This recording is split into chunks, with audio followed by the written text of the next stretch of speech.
We come to you today with critical update concerning Tommy Robinson's ongoing ordeal. His situation has reached alarming levels, and it is vital that the public becomes aware of what is happening behind the walls of Her Majesty's Prison, Woodhill. Tommy Robinson has now been held in solitary confinement for over 128 days, enduring 22 hours a day locked in a cell. His crime: he showed the public a documentary that he was banned from sharing. For this, he now faces an 18-month sentence. What is even more shocking is that the charge he has been sentenced for is a non-crime, a direct attack on free speech and the right to inform the public. Tommy's legal team, deeply concerned about the toll this is taking on his mental health, appointed an independent clinical psychologist with extensive experience. The resulting report has been nothing short of damning, with the psychologist categorically stating that Tommy's treatment amounts to mental torture. After conducting a thorough assessment, the psychologist diagnosed Tommy with attention deficit hyperactivity disorder and complex post-traumatic stress disorder. The report directly links his ongoing solitary confinement to the reactivation of past trauma, stating that the conditions in which he is held are exacerbating his psychological vulnerabilities. The psychologist makes it clear that solitary confinement is directly linked to the worsening of Tommy's post-traumatic stress disorder, and it is having a devastating effect on his mental well-being. Tommy himself has been open about the extreme psychological toll this has taken. He has said he has lost his head. He suffers from dark dreams and is jolted awake at 3 o'clock in the morning in a state of cold sweats. His sleep has become severely disrupted, and he reports constant feelings of paranoia and helplessness.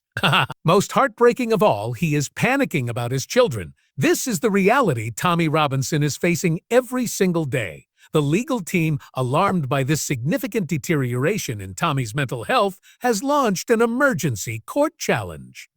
The case is focused on the violation of Tommy's human rights, as the conditions he is being subjected to are not only inhumane but violate international standards for the treatment of prisoners. To put this in perspective, the United Nations Mandela Rules, which govern the treatment of prisoners, state that solitary confinement beyond 15 days becomes cruel and inhuman.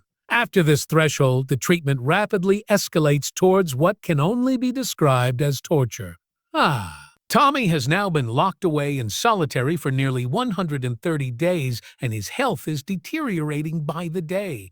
The expert psychological report makes it clear that the conditions he is enduring have already crossed the line into mental torture. The report highlights a cluster of severe symptoms including post-traumatic stress, attention deficit hyperactivity disorder, hypervigilance, paranoia, traumatic sleep disruption, guilt, social withdrawal, and a sense of mental collapse.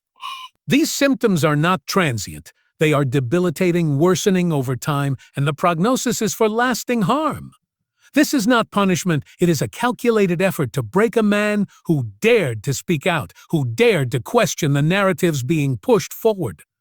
The state is using its power to silence Tommy Robinson, not by locking him up for a non-crime, but by systematically breaking his spirit through psychological and emotional torment. We need to sound the alarm.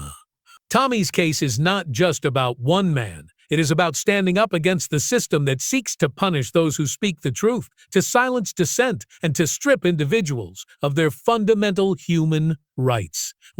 In other news, Rachel Reeves is preparing billions in welfare and public spending cuts ahead of her spring statement on March 26th, as her $9.9 billion fiscal headroom has reportedly disappeared. The Treasury is now targeting the growing welfare bill and unprotected government departments to address the shortfall.